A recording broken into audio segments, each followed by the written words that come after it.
what is, right, the best strategy that you as an agent can possibly take?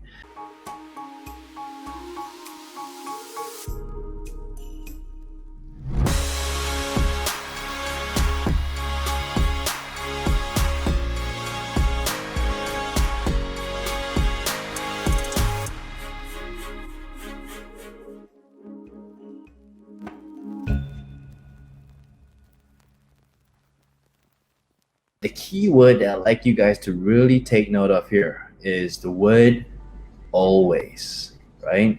How can you always have customers in the real estate? There are actually four, right? Number one, it starts with attracting. But the idea is this, right? If you want to always have customers, you need to always be attracting people. This is basically your pipeline. You're bringing people into your pipeline.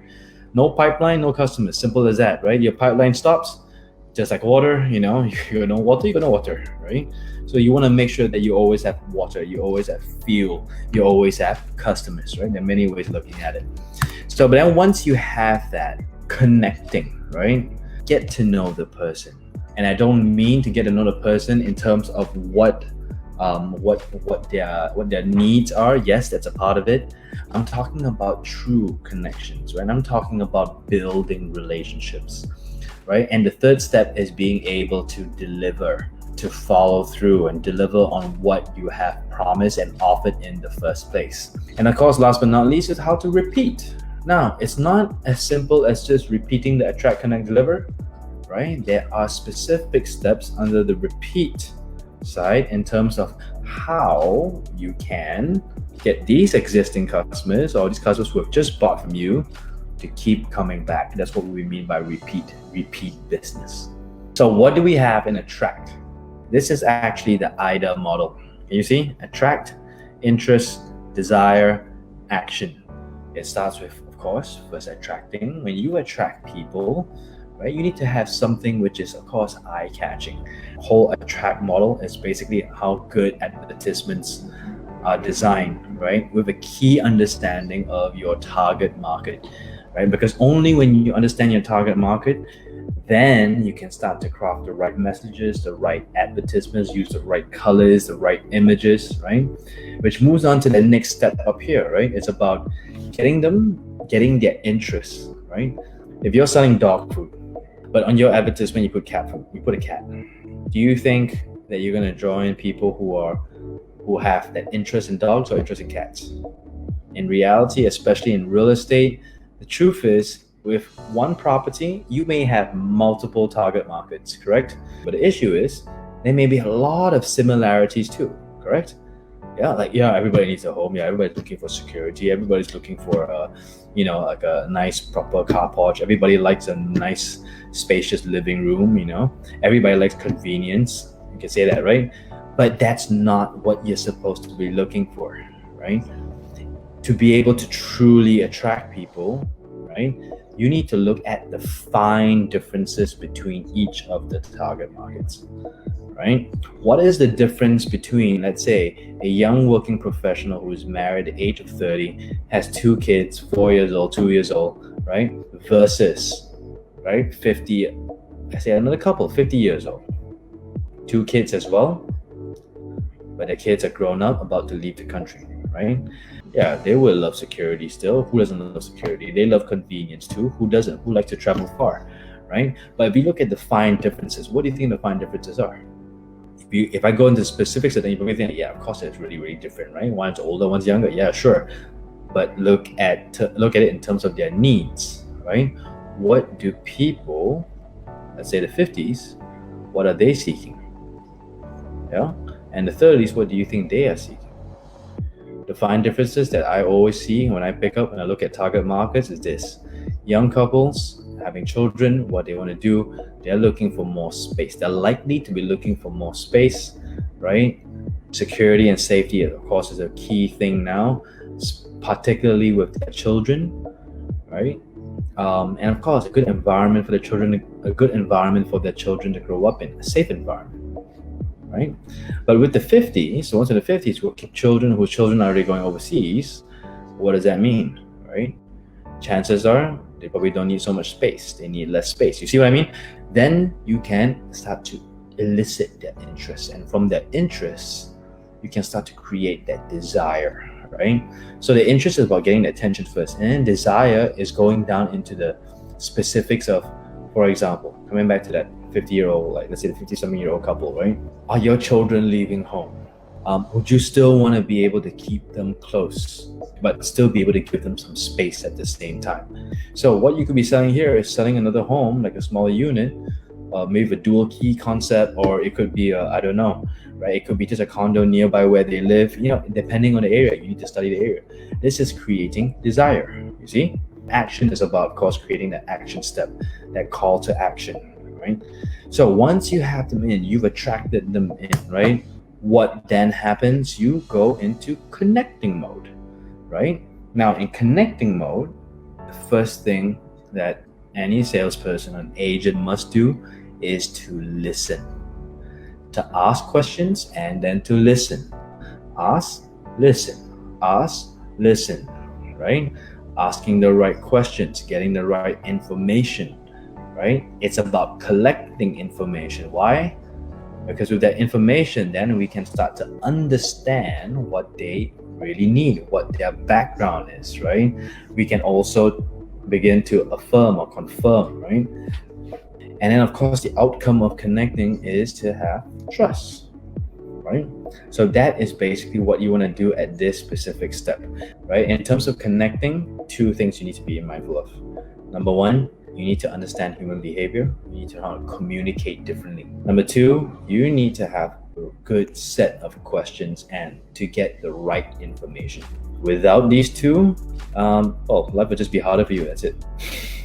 It's three important questions to understand that criteria. Number one, can I ask, why are you looking for new real estate? And usually people reply like own stay or investment and things like that. But right, don't just stop there. Many agents, especially in Malaysia, they fear, right? They fear asking deeper questions out of being rude, out of invading somebody's privacy, out of being, it's just fear, right? But the thing is, it's okay to ask questions.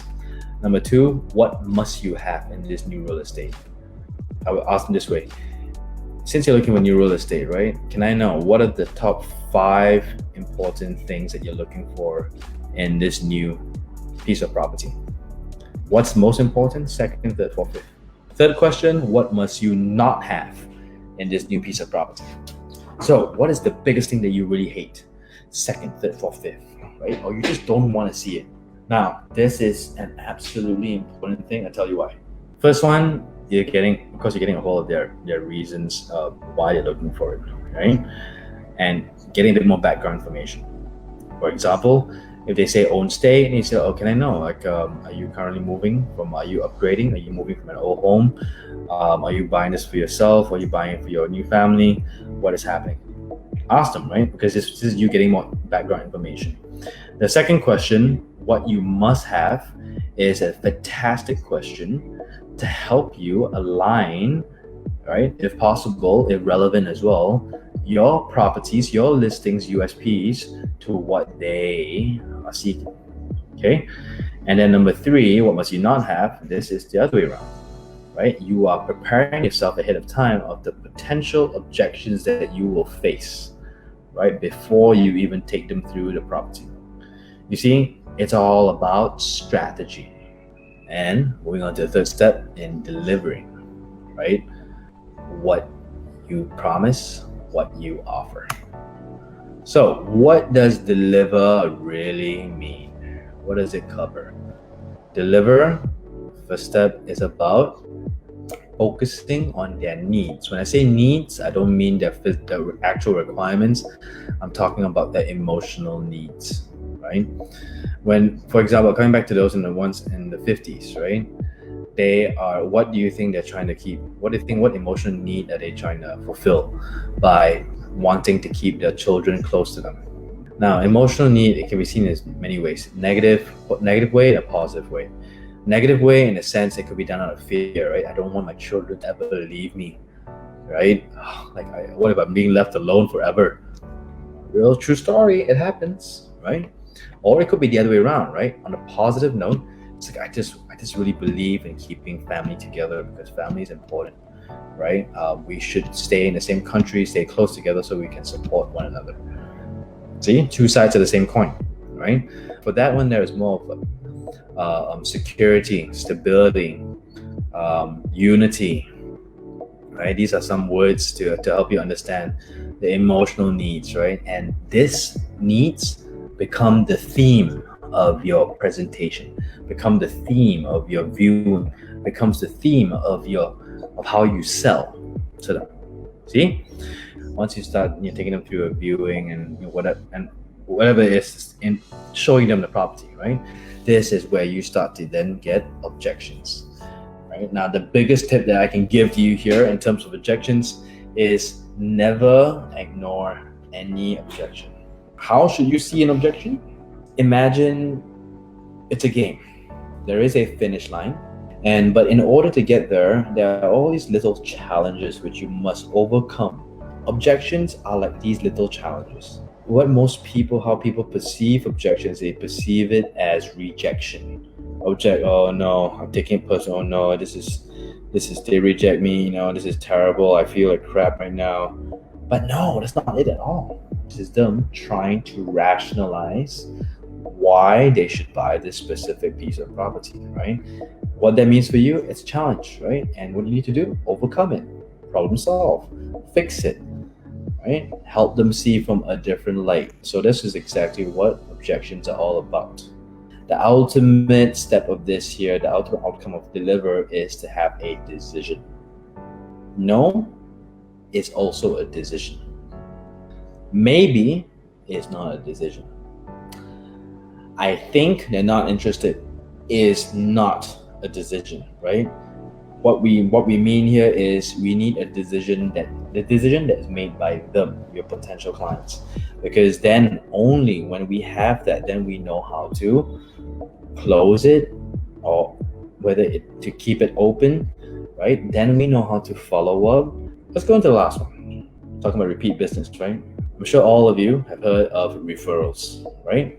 But the thing about referrals in Malaysia, it's a passive thing. Meaning, it's like, okay, if it comes, it comes, right? It's beyond my control. That's the belief about referrals in Malaysia, right? But in business, referrals is technically a lead generation strategy, right? So if it's a strategy, then it's just about how can we learn how to take control of it and use it to our advantage. So you see here now, this first word here is educate. With whatever clients that you meet, whether they have bought from you or not bought from you, right? Assuming that you did the first 3 steps right, assuming that you gave them good customer service and you attended to them. Once you come to the repeat step, it's about educating them about the type of customers that you seek. You see, now this is how it connects back to attract, right? It's a circle, like I said, it's a circle, right? Like literally a circle of life, right? And to be able to educate your customers about who you're looking for, that is why it is so important, as I said earlier on, and under the attract step, to understand who is your target market. Because only when you know that, then you know how to educate them. So for example, it would be this, right? Leveraging the same example, the 50-something-year-old couple and with children going overseas. So if I have customers with me right now, and of course I'll only reach out to those whom I've really connected with, done well with, gave good results. By the way, all of your customers, you should have a good relationship with all of them, right? Even if they are bad customers, right? You can always be objective and strategize around. Anyway, coming back to this now, right? So it's about, I would call them, I would check up on my past customers and say, hello, how you doing? It's been a while. I hope that everything's okay with you. And then let them speak, right? And then towards the end, I'll just say, like, oh, by the way, thank you so much for taking your time. It's glad to know that you're great. But as we move forward, right? By the way, do you happen to know anyone, right? I'm not saying anyone, do you happen to know anyone who is in their 50s, right? Who has children, right? Who are about to leave their homes, right? Because what I have here, I've got some special properties. I've got a new property for sale, which I think these people might find interesting. Do you happen to know anybody in their 50s with children about to go overseas? That right there this is what we mean by educating. Simple as that, right? So imagine this. I'm going to give you a bit of something to compare, right? That was the scenario A. Scenario B, hey, Mr. Client, by the way, if you know anybody who might need my real estate services, please let me know. I got this new property for sale. Which one do you think you're more likely to get leads? If I were to speak to you about that, I ask you this, scenario 2. Do you know anybody who who's looking for new property? Okay, think about it for a little while. And then now when you think about this, right? By the way, do you know anybody who's in their 50s, who has children about to go overseas and basically looking to downsize? Between the two, which one do you think you'll be able to generate quality leads? Right? To be specific, you need to think specific. This last step here is about when you get a referral, right? When do you actually reward them? Most of you will say, oh yeah, when they pay me, when I get my commission, if I can sell. Yeah, but the deal is, right, it's about knowing the difference between their role and your role. Your role is to sell. Their role is just to refer you, right? So why should they be waiting for you to close the deal before you pay them or give them something small? So the idea is you don't need to give them like 10,000 ringgit, not saying that, or 2,000 ringgit, or 1,000 or 500 ringgit, no, right? All you have to do is gestures, right? Do something nice for them, buy something nice for them, buy them a meal. That right there is how you can continue to build good relationships with them and how you can sustain that flow of referrals based on that good feelings. So this now, you see now how all these lines connect. It's kind of like baseball almost, right? You want to get a home run, you got to start at the top here, right? And then you got to run through all 4 bases and come right to the end, right? And the trick to this now is you can't jump across, right? You jump across, you break the rules, right? So it's exactly like baseball, right? You got to go like bam and run the full mile, right? If you stop somewhere, that's how you lose a point, right? So you have to keep going. And like I said, it's a circle, right? You can keep going in circles. No, not in a bad way, but keep going with this flow, this cycle, and this is how you will always have customers in real estate. Thank you very much. Have an awesome and productive weekend. And ladies and gentlemen, remember this: we at PropCoach are here for you.